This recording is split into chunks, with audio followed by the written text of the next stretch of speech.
Rahim. In the name of Allah, the most gracious, the most merciful. We always start by praising Allah subhanahu wa ta'ala because Allah is the one who's most worthy of praise. Praise be to Allah, we seek His help, we seek His forgiveness, we seek refuge from Allah from the evil of our own souls and from our bad deeds. Whoever Allah guides, whenever He led astray, and whoever Allah leaves astray, no one can guide. Ashhadu an la ilaha illallah wahdahu la sharika lah. I bear witness there is no God but Allah, alone without having any partner. Wa ashhadu anna Muhammad abduhu wa rasuluh. I bear witness that Muhammad is His servant and His messenger. Brothers and sisters, Umar Ibn Khattab radiallahu anhu was a special man. He was very unique. And it is very hard to find people like him. Umar was one of the closest people to Rasulullah sallallahu alaihi wasallam. He was loved by Rasulullah sallallahu alaihi wasallam. Prophet Muhammad sallallahu alaihi wasallam says in a hadith in Sahih Bukhari that among the nations before you, there used to be people who were inspired. And if there was anyone from my nation who was inspired, it is Umar. Umar Ibn Khattab's story is one of the more interesting stories you ever hear. The things he accomplished in his life and the things that he accomplished when he was Amir al-Mu'mineen, the leader of the believers, are amazing. Umar Ibn Khattab was tall and strong in structure. He was so tall that whenever he was with a group of people, he would always be the tallest. And he had amazing strength. And everybody feared him, whether it was his enemies and even some of his friends feared him. And when he spoke loudly and clearly, and everybody heard him. And what's interesting about Umar Ibn Khattab, even though he had all these tough and mean traits to him, he always would tear very easily. He was very kind-hearted and very compassionate, and was very caring. And Umar Ibn Khattab, before he was Muslim, he was one of the top people in Quraysh, the tribe that was in Mecca at the time. And he was never even considered, never even thought to become Muslim in his life. And one of the Muslims said that if the donkey of Umar Ibn Khattab's father, the donkey of his father, would become Muslim before him, meaning it's impossible. Umar Khattab, that's it. He's no way can he be Muslim. And Umar Ibn Khattab, he hated Prophet Muhammad before he was Muslim. He hated him. And even volunteered to kill him one time. And this is how he became Muslim actually. And we'll discuss that story later. And Umar Ibn Khattab, before he was Muslim, he was a very bad person. And may Allah forgive him for all the sins he had done, but he was a very bad person. And when Umar Ibn Khattab volunteered to kill the Prophet ﷺ, he went, and you could tell by the look on his face that he was up to no good. He was holding his sword very hard. He was walking fast, walking with power. And one of the Muslims, Nu'aym ibn Abdullah, seen him. And by the look at his face, he knew he was up to no good. So he stopped him. He said, "Oh, what's going on? Where are you going?" He said, "I'm going to kill the one who divided this ummah, the one who divided the Quraysh people."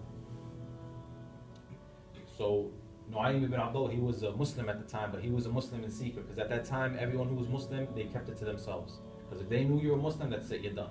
So he kept it to himself. So he tried to stop him, he tried to keep talking to him. Umar, that's it. He had it on his mind, he's going to go kill Prophet Muhammad. That's when the last thing Nu'aym could say is, before you go kill the Prophet, go look at your household. He was like, "Go look at my household, what are you talking about?" He said, "Yes, your sister and her husband, they are Muslim." He said, "What?" So that's when he heard this, he immediately turned around and he went to his sister's house.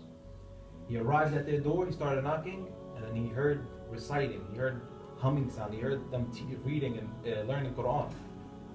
So when Umar's sister, Fatima Ibn Khattab, when she heard this, when she seen it was Umar ibn Khattab, she immediately hid the Quran, the scrolls of Quran. And the person that was teaching them, he also went to hiding.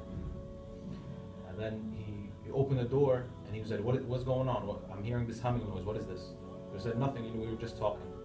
That's when Umar became angry. He said, "Don't lie to me. What was going on? Have you become Muslim?" That's when Sa'd ibn Zayd, his brother-in-law, Fatima's husband, said, "What if Islam is better than your religion?" That's when Umar became furious and angry. And he attacked Sa'd ibn Zayd. And that's when his sister came to help. She went to go help her husband. That's when he struck her. And he hit her so powerfully. And Umar ibn Khattab was a strong man. And she, fell and she started bleeding. And she said, "You enemy of Allah, you're going to hit me just because I believe in Allah subhanahu wa ta'ala?" And then when he heard this, he started, thinking. That's when she said, "Whether you like it or not, I'm going to believe in Allah and Prophet Muhammad sallallahu alaihi wasallam." And then when he heard this, immediately he began to regret. Because Umar ibn Khattab had a caring heart, he had a compassionate heart. So he began to regret. And he said, let me see this scroll of Quran. I promise I'm not going to do anything to it. I'm going to return it right back. He said, right now you're in a state of impurity. Go make ghusl, go take a bath, and then I'll give you the scrolls. So Umar Ibn Khattab, he went, made ghusl, and came back. He reading the Quran. Some of the scholars say it was Surah Taha. And he started reading. And let's take a lesson from this. When we read the Quran or someone's arguing with God, just tell him to read it and look how his heart is going to change. Umar Ibn Khattab started reading. He said, is this what we are fighting our whole lives against? Is this what the Quraysh is against? He said, where is this man that's teaching you these things? His message must be accepted. He's talking about Prophet Muhammad sallallahu alaihi wasallam. So they tell her his sister tells him where Prophet Muhammad sallallahu alaihi wasallam is. So he goes where Prophet Muhammad sallallahu alaihi wasallam is. Daughter Arqam. So he goes and he knocks on their door. When the companions see that it's Umar at the door, they became frightened. It's Umar. That's when Hamza, the uncle of Prophet Muhammad sallallahu alaihi wasallam, who was also a strong and powerful figure, he said, what's going on? Why is everybody scared? He said, Umar Ibn Khattab, he's at the door. He said, okay, if he has come for good, he is welcome. If he has come for evil, we'll kill him with his own sword. That's when Umar Ibn Khattab came in. Prophet Muhammad sallallahu alaihi wasallam grabbed him. He said, what are you doing here? Aren't you going to stop fighting the message of Islam? What are you going to accept? That's when Umar Ibn Khattab said, I have come here for no other reason except for believing in Allah subhanahu wa ta'ala and His Messenger. When the Prophet Muhammad sallallahu alaihi wasallam heard this and the Sahaba radiallahu anhum ajma'een heard this, they burst in takbir.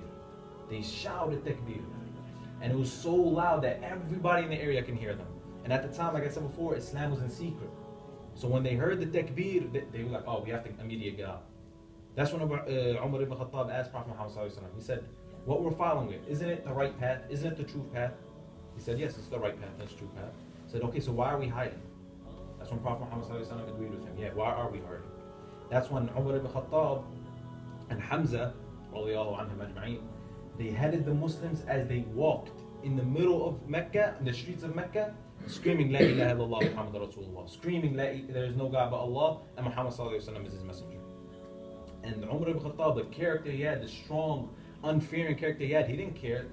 I'm Muslim, yes, what are you going to do about it? That's his mentality. He wanted everybody to know he was Muslim, and the Muslim followers. He wanted everyone to know what Islam is now. And when Umar Ibn Khattab became Muslim, everything changed. That's it. The Muslims can walk in the street and nothing's going to happen to them. This is Umar is with them now. Nothing's going to happen to them. And this is now when Umar Ibn Khattab is on his way to be the second best person following Prophet Muhammad sallallahu alaihi wasallam, following Abu Bakr as-Siddiq radiallahu anhu. And when Umar Ibn Khattab used to make migrations from Mecca to Medina, usually the Muslims would do it in the nighttime, sneaking, without anyone knowing. Umar Ibn Khattab had such power and he didn't even fear anybody. He said, listen, I'm going to make migration to Medina. If you want your children to be orphaned or your wives to be widowed, you can come to the desert and follow me. Meaning that he wanted, that's it. If you want to come challenge me, I'll kill you on the spot. He didn't care. He was telling everybody, this is where I'm going, and you can follow me if you want. And Umar Ibn Khattab, fast forwarding through the story of his life, he was given bay'ah, allegiance, by Abu Bakr as-Siddiq, who was the first Khalifa after Prophet Muhammad sallallahu alaihi wasallam. And now Umar Ibn Khattab is Amir al-Mu'mineen, the leader of the believers. And he was a great leader. And he was kind and caring and passionate to the righteous and pious people. Yet he was tough and strict to the transgressors and the oppressors. Umar Ibn Khattab spent his nights worshipping Allah. And he spent his days fasting for Allah subhanahu wa ta'ala. And he was leader for 10 years. And in these 10 years, he completed many, many things. Many things, spiritual things, religious things, and military things. He's the one who started the Taraweeh prayer after in Ramadan, when we go to the masjid after Salat al-Isha and pray. He's the one who started that. And he conquered what is now 36 countries in today's world. And he conquered the Roman and Persian empires, which was two of the highest and strongest empires at the time. And Umar Ibn Khattab, the reason what led him to success is that he had Allah subhanahu wa ta'ala on his side, and he didn't care about anything else. Umar Ibn Khattab only cared about what Allah thinks. He didn't care about anybody else. And when Umar Ibn Khattab, when he conquered Jerusalem, Al-Quds, which is one of the places he conquered, The people at the time said, we will only give the keys to the city to the leaders. We're not going to give it to no soldier or to some general. We want Umar Ibn Khattab here. So we want to surrender to him, not no ordinary soldier. So Umar Ibn Khattab, he came. And he came on a camel, him and his soldier. And look at Amir al-Mu'mineen, the most powerful man on the world. He and the soldier was taking turns on the camel. A couple minutes he'll be on the camel, and then he'll get down, walk while the soldier's resting and sitting on the camel. Even they'll let the camel rest a couple minutes. And this would go on back and forth. And it just has happened as when they came close to Jerusalem. It just happened to be that the soldier was riding and Umar ibn Khattab was next to the camel, riding next to him, walking. That's when the chief seen this, the general of the Muslims seen this, and he ran to Umar ibn Khattab. He said, what are you doing? You're embarrassing us. When they see this, they're not going to respect you. They only respect people of class and honor. They're going to see you walking and your shoulders sitting on the camel and walking. They're not going to say anything to you. That's when Umar ibn Khattab himself wasn't wearing the nice crown or the gold or the silk that all the emperors were wearing at the time. He was wearing regular clothes. Even some of his clothes had stitching in it. He didn't care about what people thought. That's when he talked to the general. He said, the only reason victory came to us is because we only cared about the honor of Allah subhanahu wa ta'ala and following Islam. And if we even think for a second about the people or seek honor and respect out of the people, Allah subhanahu wa ta'ala will humiliate us. And let's take a lesson from this. Never ever think about what people think. Always think, is this what Allah subhanahu wa ta'ala wants? Is this going to please Allah? And this is what Umar ibn Khattab did, and this is what led to his victory. He never cared what people thought, he only cared what Allah subhanahu wa ta'ala thought. Umar ibn Khattab, even though he was a warrior and very powerful man, he used to walk the streets of Medina at nighttime to see if any one of his citizens were hungry or in need of money or anything like that. The most powerful man on the earth at the time used to walk the streets asking people, are you hungry? Do you need a cup of money? Do you need anything? And one time, Umar ibn Khattab, he was walking and he seen a woman that was cooking rocks in a pot. She was cooking rocks because she had no food and the kids were crying and she wanted them to stop crying, so she made it seem like she was cooking. So she put rocks in the pot and started cooking. That's when the woman, she looked at Umar ibn Khattab. She didn't know it was Umar ibn Khattab. She didn't know that this was the leader. He said, I will account the leader of the Muslimin on this. That's when Umar ibn Khattab heard this and immediately ran. He went, he got a bag of food, and he was carrying it to the lady's house. That's when one of the soldiers looked at him and said, oh, Umar Khattab, I'll take it for you. It's a heavy bag, I'll carry it for you. It's not a problem. That's when Umar Khattab said, no, you're not going to carry my luggage on the day of judgment, Yawm al-Qiyamah. So he went carrying this bag to the lady's house. He went to the lady's house, cooked the food for them, and put the food on the table. And that's when he left and he slept in a place nearby. And he slept in a place nearby, because he wanted to, when he woke up, he wanted to see the kids smiling because they had food first time in a long time. And this is Amir al-Mu'mineen, Umar ibn Khattab, who me talking these couple of minutes didn't even scratch the surface of his greatness or his legacy. And the reason for us learning about him, or the reason for us learning about Abu Bakr as-Siddiq, as we did a couple months ago, is so we can learn from these great people, these greatest men to walk on the earth. And also we can take lessons from their actions and their doings, so we can, we can comprehend the things that they did, and we can learn from the things they did.